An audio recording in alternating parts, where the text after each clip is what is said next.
Muhammad, a man who excelled in all roles, Part 1 of 2, not to worship but to emulate.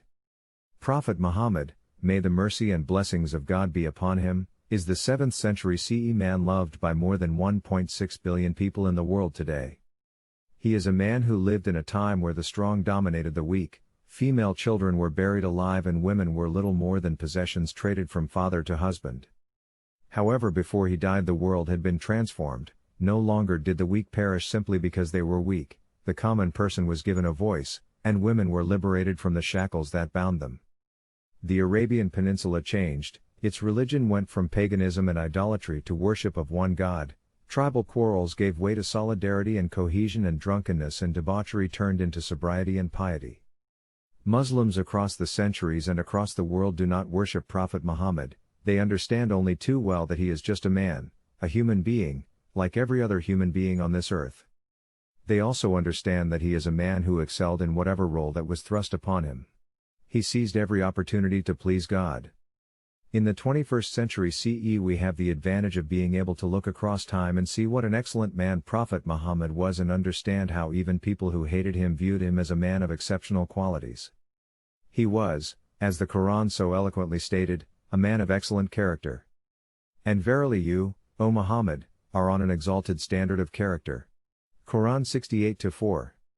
As a young man Muhammad was thrust into many different situations and was always successful. As a young orphan boy he worked as a shepherd, and as a teenager he accompanied his uncle, a trader and merchant, as far afield as Yemen and Syria. It was on these journeys that he learned to be an excellent businessman, gained a reputation for being trustworthy and earned the nickname Al-Amin, the trustworthy. In his early 20s he began to work for and later married the wealthy businesswoman Khadija. Together they succeeded in running a prosperous business and raising a family.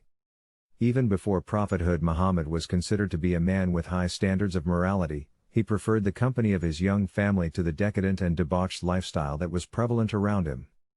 Prophet Muhammad excelled at business and marriage and fatherhood. In fact, for some years he lived an enviable lifestyle. Due to his honesty and fair dealings with all people, he also became known as Al-Sadiq, the truthful. He was a gentle and hospitable man whose admirable qualities and kind way of dealing with others made people want to draw close to him. He was able to deal justly with people and many came to him for advice, often asking him to mediate disputes. When he was 40 years old Muhammad was shocked to find that he was to be the final prophet of God. After prophethood life changed for Muhammad, but he was able to conquer his apprehension and excel in this area too. He had a close circle of friends and companions, and his excellent way of facing the tests and trials God set before him resulted in his companions and even those on the periphery of his sphere of influence wanting to emulate him. Prophet Muhammad was acutely aware of what a great responsibility this was, therefore he was careful to teach the message just as God had prescribed. He warned his followers not to adulate him the way Jesus, son of Mary, was praised. The Encyclopedia Britannica describes Prophet Muhammad as one of the most influential figures in history whose life, deeds and thoughts continue to be debated by followers and opponents.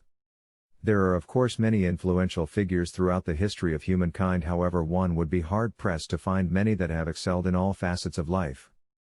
Many experts across many fields, both believers and non-believers, consider Prophet Muhammad to be a man that did just that. He excelled in all aspects of both his public and private life.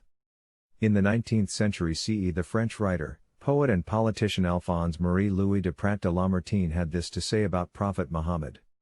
Philosopher, orator, apostle, legislator, warrior, conqueror of ideas, restorer of rational dogmas, of a cult without images, the founder of 20 terrestrial empires and of one spiritual empire, that is Muhammad.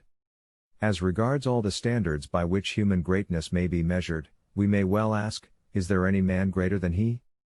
Also in the 19th century Thomas Carlyle, a Scottish philosopher, satirical writer, essayist, historian and teacher, echoed Lamartine's opinion when he was simply amazed that one man single-handedly could wield warring tribes and wandering Bedouins into a most powerful and civilized nation in less than 2 decades. In the 20th century CE, Indian philosopher, psychologist, parapsychologist, educationist, teacher, researcher and administrator, Koneru Ramakrishna Rao, b. 1932, wrote about Prophet Muhammad. Towards the end of the essay he said, "The personality of Muhammad. It is most difficult to get into the truth of it. Only a glimpse of it I can catch. What a dramatic succession of picturesque scenes.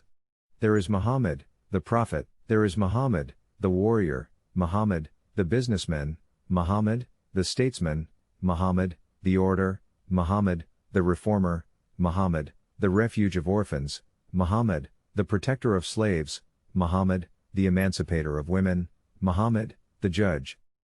Earlier in the century, George Bernard Shaw, playwright, critic, political activist and co-founder of the London School of Economics, had this to say about the character of Prophet Muhammad. The medieval ecclesiastics, either through ignorance or bigotry, painted Mohammedanism in the darkest colors. They were in fact trained both to hate the man Muhammad and his religion.